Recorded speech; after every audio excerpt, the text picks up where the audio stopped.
An inkling of the morning sun at the twice-around-the-clock marathon enters the Thiles daylight hour. Now it's upon them, racing for the flag of the 24-hour Daytona Continental.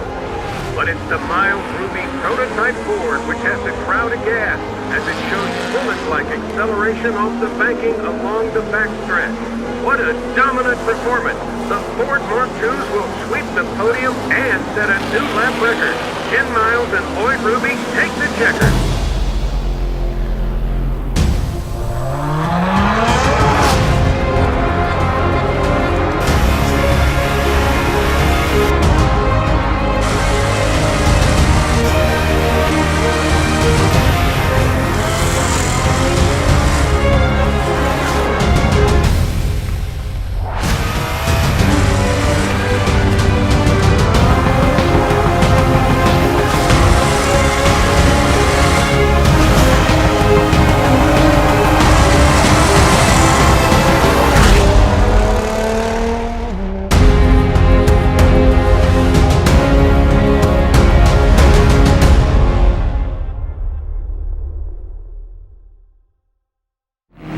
Things seem to be going well for the Ford team.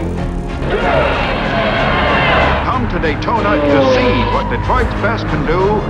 Ford number 1. The checkered flag. Record-breaking, record-making in a 1, 2, 3 Ford victory. Motorsports is part of the fabric of Ford Motor Company. From before the company was even formed in 1901, Henry Ford built a car called Sweepstakes. He ran it in a race here in Michigan, won the race, and from that, the winnings and the notoriety ultimately led to the formation of Ford Motor Company. Performance is everything to Ford. I mean, it's where we started. It's in our blood. We go racing not just to race, but we go racing to develop new technology and then bring it back and put it in cars that we ultimately put in people's driveway. Now it's upon them, racing for the flag in the 24-hour Daytona Continental. You don't have a Le Mans victory in '66, which was the triumph Henry Ford II wanted, unless you had the stepping stone, which is Daytona. And all you had more than 60 entries willing to test their mettle against each other. Between 1965 and 1966, Ford redeveloped a new vehicle called the GT40 Mark II. We did a lot of testing to really shake down the car, deal with the reliability issues. Anxious team leader Shelby looks for the latest situation. All of this testing is done at Shelby American under the careful eye of Phil Remington and Ken Miles. What he really enjoyed was trying to make things better than they were. So I think he got a great deal of enjoyment out of improving race cars and building them. Miles takes the lead as they thunder toward the second go-round on the infield. When you go to Daytona, it's colossal. You go to bed and they're racing and you wake up and they're still racing. Lights flash every which way. It's really a spectacle.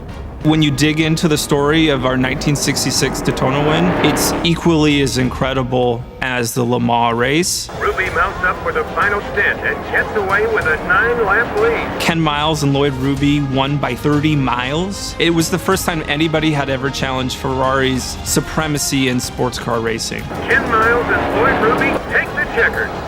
Well, I think once you got to the point where they won Daytona, you think, okay, we're going to go and we're going to take care of Ferrari on our own terms. And here's the zinger. Is this the kind of team that can win at Le Mans? I think this is a team that's going to win at Le Mans. Le Mans may have been the celebration party for Ford, but Daytona was the coming out party when you take first, second, and third. America's bid to unseat Ferrari from the World Road Racing throne is off to a triumphant start. We chose the 66 Daytona car as inspiration for the new Heritage Edition because it's really a turning point in the program of the Ford GT. The 1966 Daytona winner, it's pretty graphic. Violently painted Ford Mark II prototype. That's what was really inspiring for us to put on this 21 Heritage vehicle. You've got the frozen white exterior color, but you also have the asymmetrical graphic, and you actually have it on the spoiler. You only see that race red when hit the right speed. And on the interior, we put the Alcantara seats on, so when you're sitting in that seat, you're gripped to that seat. You have your Alcantara steering wheel, you're gripping to that steering wheel. The new Ford GT definitely makes a statement as an experience that I think people will remember. I think Ken Miles would love this new car.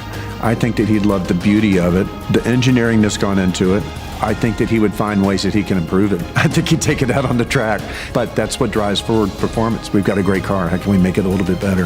The Ford GT is one of the most iconic stories in all of motorsports. Of course, there's a sense of pride there, yeah. Remembrance that my father had something to do with the program. It ties the people that are buying the car today back to that history, so they feel like they're a part of that.